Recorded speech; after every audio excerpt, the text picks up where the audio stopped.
అదే RTV app వార్తల్ని క్షణాల్లో చదివే అవకాశం ఉంటుంది. ఒక న్యూస్ పేపర్, ఒక టెలివిజన్ ఛానల్ మీ చేతుల్లో ఎప్పుడూ ఉంటాయి. జగన్మోహన్ రెడ్డి గారు 2019 మేలో ఈ రాష్ట్ర ముఖ్యమంత్రిగా ప్రమాణ స్వీకారం చేసిన తర్వాత పులివెందుల నియోజకవర్గ అభివృద్ధి కోసం వేలాది కోట్ల రూపాయలను మంజూరు చేయడం జరిగింది.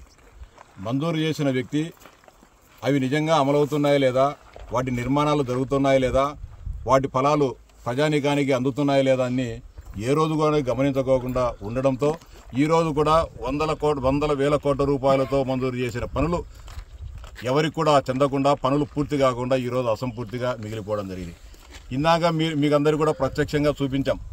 మొగమేరు నదిలో మొగమేరు వరదగట్టల నిర్మాణానికి, అదేవిధంగా మొగమేరు వాగులో చెక్ డ్యాంల నిర్మాణాని కోసం 2019 ఆఖరులోనే 110 కోట్ల రూపాయలతో నిధులు మంజూరు చేసి కాంట్రాక్టర్లకు అప్పగిస్తే ఈరోజు దాదాపు 4.5 సంవత్సరాలు అవుతున్నా కూడా ఆ పనులను పూర్తి చేయలేని దౌర్భాగ్యకరమైన స్థితిలో ఈ రాష్ట్ర ముఖ్యమంత్రి ఉన్నారు, ఈ జిల్లా యంత్రాంగం ఉంది. ఇందాక మీరు చూశారు, దాదాపు 3 కోట్ల రూపాయలతో చెక్ డ్యామ్ నిర్మాణాన్ని 4 సంవత్సరాల క్రితం మంజూరు చేస్తే ఫౌండేషన్ లెవెల్ కూడా దాటనీయని కాంట్రాక్టర్లు ఈ నియోజకవర్గంలో ఉన్నారు.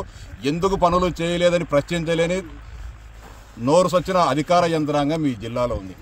అంతేకాకుండా మొగమేరు వరదల కట్టలకు సంబంధించి మొత్తం హిమగుండ్ల నుంచి పాలగిరి వరకు వీర్నాయనపల్లి మండలంలో ఎక్కడైతే మొగమూరు వాగు ముగుస్తుందో అంతవరకు ఫ్లడ్ బ్యాంకు వరద కట్టలు నిర్మాణం చేయాలి. దానికి అటువైపు ఇటువైపు కట్టలకు రాతితో పిచ్చింగ్ గార్డ్ చేయాలని చెప్పి టెండర్లో కండిషన్ పెట్టడం జరిగింది. ఈరోజు అక్కడక్కడ మాత్రమే పిచ్చింగ్ చేసి, రాతి పిచ్చింగ్ చేసి మిగతా ప్రాంతాల్లో వాటిని వదిలేసి అప్పనంగా అధికారులు ఎవరైనా అసమర్థ అధికారులు లేకుంటే ప్రలోభాలకు లొంగే అధికారులు కనుక వాళ్ళకు అందుబాటులోకి వస్తే వాటన్నిటిని కూడా ఆ నిధులను దుర్వినియోగం చేసుకోవాలనే ఆలోచన ఉంది. అనేక సందర్భాల్లో నేను ఈ జిల్లా కలెక్టర్ దృష్టికి, పాడ ఓఎస్టీ గారి దృష్టికి, ఇరిగేషన్ అధికారుల దృష్టికి తీసుకొని పోయాను. అదేవిధంగా జిల్లా పరిషత్ సమావేశాల్లో కూడా మాట్లాడడం జరిగింది, లేఖలు కూడా రాయడం జరిగింది. అయినప్పటికీ కూడా అధికార యంత్రాంగంలో ఏమాత్రం కూడా చలనం లేదంటే పులివెందుల ప్రాంత అభివృద్ధి పైన, ముఖ్యమంత్రి గారి నిర్వాహకం పైన ఈ జిల్లా యంత్రాంగానికి ఏ విధమైన గౌరవం ఉందో, ఏ విధమైన పట్టుందో ఒకసారి ఈ నియోజకవర్గ ప్రజలు ఆలోచించాలని చెప్పి విజ్ఞప్తి చేస్తా ఉన్నా. ఇప్పుడు మీరు చూస్తుండే రోజు ప్రధానమంత్రి గ్రామీణ సడక్ యోజన కింద ఈ నియోజకవర్గంలో 2019 సంవత్సరంలో 214 కిలోమీటర్ల రహదారులు మంజూరు కావడం జరిగింది. ఈ రాష్ట్ర ప్రభుత్వానికి సంబంధించిన నిధులు కానీ కాదు, కేంద్ర ప్రభుత్వ సంబంధించిన రోడ్లకు కేటాయించే నిధులు ఈ నియోజకవర్గానికి 214 కిలోమీటర్లు మంజూరు అయితే ఛాలెంజ్ చేస్తా ఉన్నా ఈ నియోజకవర్గ ప్రజాప్రతినిధులకు, అధికార పార్టీ 2 కిలోమీటర్ల రోడ్లైనా సరే PMGSY కింద మీరు 2 కిలోమీటర్ల తారు రోడ్లైనా కూడా వేశారని చెప్పి నేను అడుగుతా ఉన్నా. అనేక సందర్భాల్లో ప్రశ్నించిన పిదపట ఈ రోడ్డు చేసే కాంట్రాక్టర్ 25 లక్షల రూపాయలు పెనాల్టీ వేసి 3 నెలల్లో పూర్తి చేస్తామని చెప్పి చెప్పడం జరిగింది. మొన్న ఇటీవల జరిగిన జిల్లా పరిషత్ సమావేశాల్లో కూడా నేను ప్రశ్నిస్తే మార్చి కల్లా పూర్తి చేస్తామని చెప్పారు. ఇప్పటికి దాదాపు 3 సంవత్సరాలు అవుతుంది ఈ రోడ్డు నిర్మాణం పూర్తి చేసి మట్టేసి దీని మీద కంకరపరచడం కానీ లేకపోతే కనుక తారు వేయాలనే ఆలోచన కూడా మర్చిపోవడం జరిగింది. ఇట్లా రోడ్డు ఈ నియోజకవర్గంలో 214 కిలోమీటర్ల రోడ్డు పెండింగ్లు ఉన్నాయి ముఖ్యమంత్రి గారి నియోజకవర్గంలో. అదేవిధంగా ఎక్స్టర్నల్ ఎయిడెడ్ ప్రాజెక్ట్ కింద దాదాపు 400 కోట్ల రూపాయలతో గ్రామాల మధ్య లింక్ రోడ్లకు, తార్ రోడ్లకు నిధులు మంజూరు చేస్తే అవి కూడా 80% పెండింగ్లో ఈ రోజుగానున్నాయి. అంటే ఎంత దారుణమైన పరిస్థితులు ఈ నియోజకవర్గంలో ఉన్నాయి, ఎంత బ్రహ్మాండమైన అభివృద్ధి జరుగుతూ ఉందో. పులివెందుల నియోజకవర్గం పురోగమనంలో ఉందో, అభివృద్ధిలో తిరోగమనంలో ఉందో ఒకసారి ఈ నియోజకవర్గ ప్రజలు ఆలోచించాలని చెప్పి విజ్ఞప్తి చేస్తూ ఉన్నాం. అంతేకాకుండా పులివెందుల పట్టణంలో 8,000 ఇళ్లతో గృహ నిర్మాణాలు ప్రారంభించి 3 సంవత్సరాలు పౌనవుతుంది. కనీసం 8,000 ఇళ్లకు కానీ 8 ఇళ్ళైనా కట్టినారని చెప్పి ఈ రాష్ట్ర ముఖ్యమంత్రిని సూటిగా ప్రశ్నిస్తూ ఉన్నా. అంతేకాకుండా తెలుగుదేశం ప్రభుత్వంలో టిట్కో ఇళ్ల నిర్మాణం కోసం వందలాది మంది లబ్ధిదారులు డిపాజిట్లు కడితే ఈ రోజు కూడా ఆ డిపాజిట్లను, టిట్కో ఇళ్లను అంటే కట్టలేదు, టిట్కో ఇళ్ళ కట్టిన డిపాజిట్లను కూడా వెనక్కి ఇవ్వకోకుండా లబ్ధిదారులను వేధిస్తున్నారంటే ఏమాత్రం పరిపాలన ఉందో, ఏమాత్రం పులివెందుల ప్రజలపైన అభిమానం ఉందో ఒకసారి ఆలోచించాలని చెప్పి విజ్ఞప్తి చేస్తూ ఉన్నా. అంతేకాకుండా రాష్ట్రమంతా నాడు నేడుతో ఈ రాష్ట్రంలో ఉన్న పాఠశాలలన్నీ అభివృద్ధి పదంలో తీసుకొని పోతాం, పిల్లలకు ఉన్నత విద్యా ప్రమాణాలు నేర్పుతామని చెప్పిన ముఖ్యమంత్రి గారు పులివెందుల నియోజకవర్గంలో నాడు నేడు కింద స్కూల్ పాఠశాల నిర్మాణానికి కానీ, లేకపోతే పిల్లలకు బెంచీలు కానీ, లేకపోతే ఇతర ఫర్నిచర్ కానీ, పాఠశాల సిబ్బంది ఫర్నిచర్ కానీ ఇవ్వాల్సి ఉంటే 50% కూడా పులివెందుల నియోజకవర్గంలో ఇవ్వలేదంటే ఈ పులివెందుల నియోజకవర్గ విద్యార్థుల పట్ల ముఖ్యమంత్రి గారికి ఏం శ్రద్ధ ఉందో ఓసారి అర్థం చేసుకోవాలని చెప్పి విజ్ఞప్తి చేస్తాను. మైక్రో ఇరిగేషన్ ఈ రాష్ట్రంలో ప్రతి ఎకరాకు నీళ్ళు ఇచ్చే బాధ్యత నాదని చెప్పి జగన్మోహన్ రెడ్డి గారు చెప్పారు. అందులో ముఖ్యంగా వేంపల్లి, చక్రాయపేట మండలాలకు కూడా ఆయకట్టు ఆఖరి ప్రాంతానికి కూడా నీటి సౌకర్యం, సాగునీటి సౌకర్యం కల్పించే బాధ్యతని ముఖ్యమంత్రి గారు చెప్పడం జరిగింది. ఈరోజు సూటిగా ప్రశ్నిస్తున్న మీ ద్వారా ఆఖరి ఆయకట్టుకు పులివెందుల బ్రాంచ్ కెనాల్ కింద 40,000 ఎకరాలకు, లింగాల కాల కింద 40,000 ఎకరాలకు ఆయకట్టు ఉంటే ఎన్ని ఎకరాలకు మీరు ఆయకట్టు ఇచ్చారు? 2019 సంవత్సరం తర్వాత ఒక్క ఎకరాకైనా పులివెందుల నియోజకవర్గంలో జగన్మోహన్ రెడ్డి గారు ముఖ్యమంత్రి అయిన తర్వాత ఒక్క ఎకరాకైనా అదనంగా ఆయకట్టుకు నీరు ఇచ్చారు లేదో మీ గుండెల మీద చేయి వేసుకొని ఆలోచించాలని చెప్పి విజ్ఞప్తి చేస్తాను. మైక్రో ఇరిగేషన్ ప్రాజెక్ట్ అని చెప్పి 1,000 కోట్ల రూపాయలు మంజూరు చేశారు, టెండర్లు వేశారు. కనీసం ఈ నియోజకవర్గంలో మైక్రో ఇరిగేషన్ ప్రాజెక్టు కింద ఒక్క ఎకరాకు ఈ 4 సంవత్సరాల 6 నెలల్లో ఒక్క ఎకరాకైనా మీరు నీళ్ళు ఇచ్చారా లేదా అని చెప్పి సమాధానం చెప్పాలని కూడా అడుగుతా ఉన్నా. అంతేకాకుండా పర్క్లేన్ పాండ్స్ ముసుగులో 100 కోట్ల రూపాయలు దోపిడీ చేసుకునే ఆలోచనతో కుట్రలు పన్నారు. గతంలో నీరు చెట్టు కింద చేసిన పనులు, అంతేకాకుండా గ్రామాలలో రైతులు పొలాలకు మట్టి తోలుకునేదానికి, శుద్ధ తోలుకునేదానికి గుంతలు కొడితే వాటికి మీరు బిల్లులు చేసుకోవాలని చెప్పి కుట్ర పండి టెండర్లు పిలిచారు. వాటికి లెసులేస్తే ఓర్చుకోలేకున్నారు. టెండర్లు ఓపెన్ చేసేదానికే రోజులు గడిపారు. ఇప్పుడు అగ్రిమెంట్లు చేయమంటే అగ్రిమెంట్లు చేసే పరిస్థితి, పని లేదాడా? మా పార్టీకి సంబంధించిన వాళ్ళు టెండర్లు వేస్తే అగ్రిమెంట్లు చేయాలంటే అగ్రిమెంట్లు చేస్తే పని చేయాలా? పని లేదాడు. పని లేకోకుండా బోగస్గా కోట్లాది రూపాయలు దోపిడీ చేసుకోవాలనే కుట్ర చేసి వాటన్నీ పిలిచారు.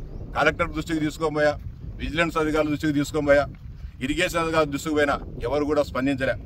అంటే అందరూ కూడా కోట్లాది రూపాయలు దోపిడీ చేసుకున్న దానికి లైసెన్స్ ఇచ్చినట్లే వీళ్ళంతా భావిస్తున్నారు.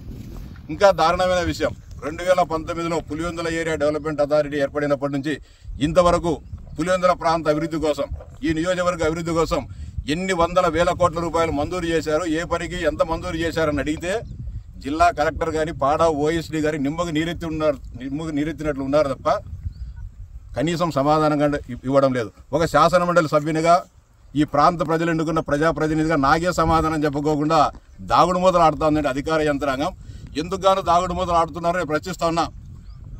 దీంట్లో మీరు నిజాయితీగా, నిక్కచ్చిగా ఈ నిధులను మీరు సక్రమంగా సద్వినియోగం చేసి ప్రజలకు ఉపయోగపడే కార్యక్రమాలు చేసి ఉంటే మీరు ఎందుకు గాను భయపడతా ఉన్నారు? నేను ఛాలెంజ్ చేస్తాను జిల్లా కలెక్టర్ గారికి, పాడా ఓఎస్డీ గారికి. పాడా నిధులతో ప్రైవేటు వ్యక్తులు వేసిన లేఅవుట్లకు, ఇంటి స్థలాల లేఅవుట్లకు కూడా గ్రావెల్ తోలి డబ్బులు డ్రా చేశారు. నేను నిరూపిస్తా అంటే దానికైనా పలకడంలే.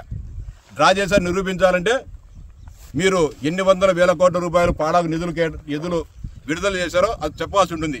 దానికి కానీ సమాధానం లేదు. అంటే ఇంత దారుణమైన పరిస్థితులు పులివెందుల నియోజకవర్గంలో ఉన్నాయి. ఈ ప్రాంత ముఖ్యమంత్రి, ఈ నియోజకవర్గ ఎమ్మెల్యే ముఖ్యమంత్రి అయితే ఈ ప్రాంతం సస్యశ్యామలం అవుతుంది, ఈ ప్రాంతం అన్ని రంగాల్లో అభివృద్ధి పదంలో ముందుకుంటుందని అందరం అనుకున్నాం. ఏ ఒక్క అభివృద్ధి అయినా జరిగి ఈ ప్రజానీకానికి వాటి ఫలాలు అందుతున్నాయో లేదో ఒకసారి ముఖ్యమంత్రి గారు ఆలోచించాలా, ఈయన కూడా ఆలోచించాలా. ముఖ్యమంత్రి గారు పులివెందులకు కేటాయించిన నిధులకు సంబంధించి ఏ విధంగా పనుల పురోగతి ఉంది, ఇంకా ఈ ప్రజలకు ఏమి చేయాలా, ఇంతవరకు ఏమి జరిగిందనే దాని మీద ప్రతి నెల ముఖ్యమంత్రి గారు, గౌరవ ఎంపీ గారు, జిల్లా కలెక్టర్ గారు, పాడా ఓఎస్డీ గారు, ఇతర రాష్ట్ర జిల్లా ఉన్నతాధికారులంతా సమావేశమవుతున్నారు. ఎందుకు గాను మగమేరు చెక్ డ్యాములు ఆగిపోయాయని చెప్పి ఎందుకు కానీ మీ దృష్టికి ఎవరు తీసుకురాలేదా? 4 సంవత్సరాలుగా ఈ రోడ్లు ఎందుకు కానీ నిర్మాణం చేయలేదు, ఈఏపీ కింద మంజూరైన రోడ్లు ఎందుకు కానీ చేయలేదు అని ముఖ్యమంత్రి గారికి కానీ లేకపోతే కనుక ఇతర మంత్రులకు కానీ అధికారులకు కానీ సమీక్ష ఎందుకు కానీ చేయలేకపోతున్నారు? ప్రతి మంగళవారం జిల్లా కలెక్టర్ ప్రతి మంగళవారం ఇక్కడికి వచ్చి మధ్యాహ్నం నుంచి రాత్రి వరకు ఇక్కడుండి పులివెందుల అభివృద్ధి పైన సమీక్షలు చేస్తున్నామని చెప్తారు. ఏం సమీక్ష జరుగుతోంది? ఈ సమీక్ష మీ దృష్టికి రాలేదా?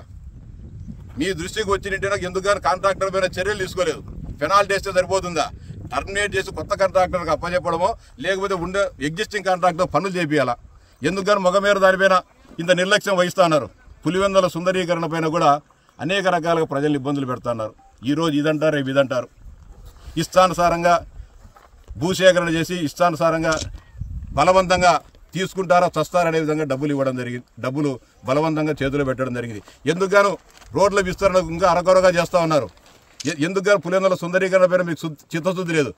650 కోట్ల రూపాయలు ఖర్చు పెట్టినామని చెప్పి పెడతామంటున్నారు. దాని ఫలాలు ఎవరైనా అనుభవిస్తున్నారు ఈరోజు.